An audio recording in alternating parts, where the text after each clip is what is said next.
आग की लपटें यहाँ से वहाँ, वहाँ से वहाँ, लगभग 100 बार आग मकान में लगी होगी। लेकिन हम लोग रोजाना 2 या 3 यशो यश टेलीग्राम माता जी को किया करते थे कि हमारी रक्षा तुम ही कर सकती है और कोई नहीं। हर कमरे में माता जी का कैलेंडर हम लोगों ने टांग दिया था।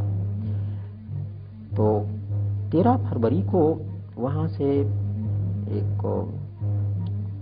कार्ड मिला कि there is one person in your family who is serving the medium of Ashrik forces. Try to locate him and isolate him immediately.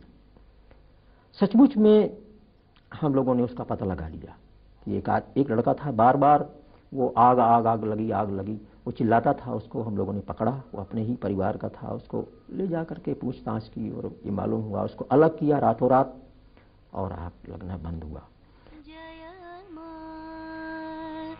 जय मां, जय मां, जय मां, जय मां। 1958 में ही एक रात को अनुभूति हुई थी जिसमें जहां पर कि यहाँ आज हम लोग सब बैठे हुए हैं, इसी कमरे में अनुभूति में श्री अरविंद दिखाई पड़े थे।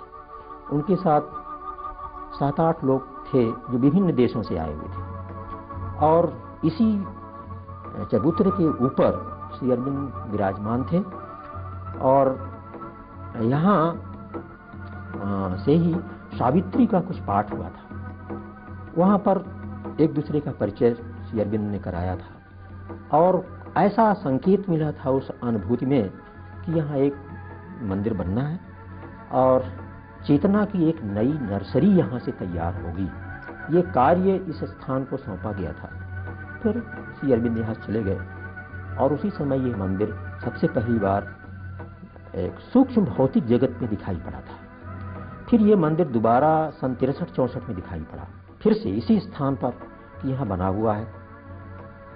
फिर तीसरी बार पुनः 1967 में यह मंदिर दिखाई पड़ा, बिल्कुल स्पष्ट था आपकी बात। और ये गर्भ मंदिर जो यहाँ बना हुआ है मां मंदिर का, बिल्कुल ठीक ऐसा ही गर्भ मंदिर दिखा था। और मैंने देखा कि यहाँ एक काली की मूर्ति गोली ऐसी, जहाँ आज कमल बना हुआ है, इस कमल के स्थान पर एक काली मूर्ति, और उसको माला डालने के लिए जो ही पहुँचते हैं कि वो काली मूर्ति बढ़ने लगती है, ऊपर को बढ़ने लगती है। और माला जो ही हमने देखा कि डाला गया, वो मूर्ति प्रकाश के रूप में परिणत हो गई। इतना प्रकाश हुआ कि जैसे सैकड़ों सूर्य यहाँ उदित हो गए हों। पूरा डैजलिंग लाइट से भर गया ये पूरा मंदिर। और उसी मूर्ति से एक प्रकाशित मूर्ति ऊपर को बढ़ने लग गई, इतनी जैसे सूर्य की रोशनी ऊपर को, कई सूर्यों की, और सारे संसार में उसकी फुलझड़ियां चारों तरफ प्रकाश की फैलने लग गई।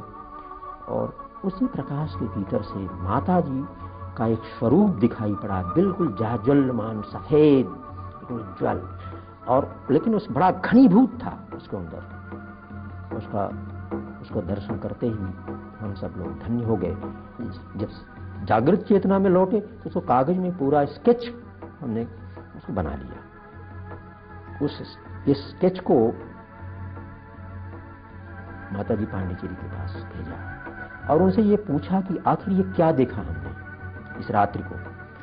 तो माता जी ने उस स्केच में, जो आपके सामने यहाँ स्केच अभी हम दिखाएंगे, उसके नीचे उन्होंने नामकरण कर दिया इसका, मां मंदिर ब्लेसिंग, और हमारे पास वापस भेज दिया। हम लोग तो बिल्कुल प्रसन्नता से नाचने लग गए कि इतनी बड़ी भारी बात हो सकती है। दुनिया में एक ही मातृ मंदिर उन्होंने नाम दिया था एक ही को, वो था औरोविल का मातृ मंदिर, और दूसरा मां मंदिर उन्होंने हमारे इस छोटे से गांव को दे दिया। एक बड़ी सी अद्भुत बात, बड़ी भारी अद्भुत कृपा ऐसी कहाँ होती है। 1975 में इस मां मंदिर का उद्घाटन हुआ और तब से लगातार यहाँ कुछ न कुछ हो रहा है।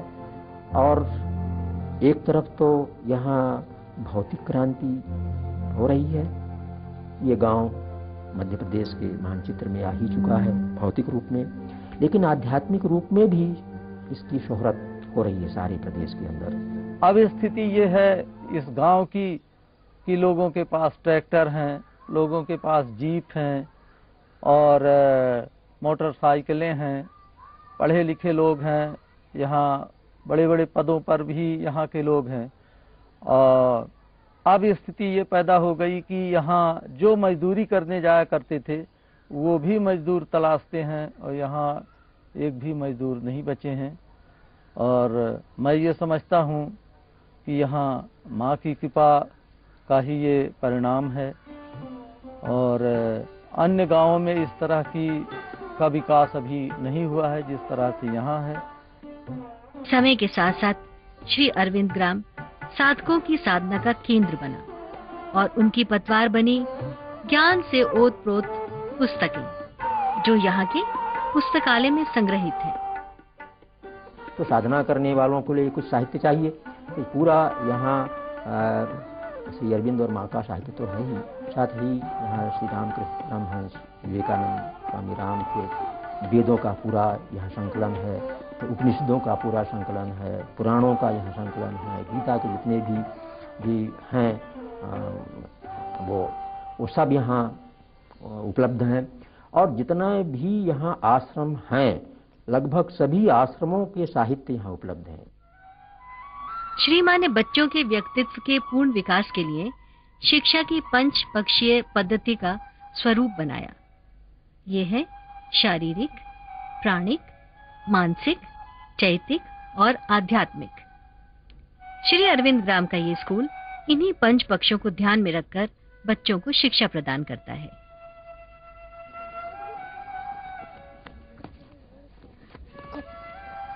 इन शिक्षाओं के अनुसार नई पीढ़ी को तैयार करना, छात्रों को उत्तरदायी नागरिक बनाना ही इस संस्था का उद्देश्य है।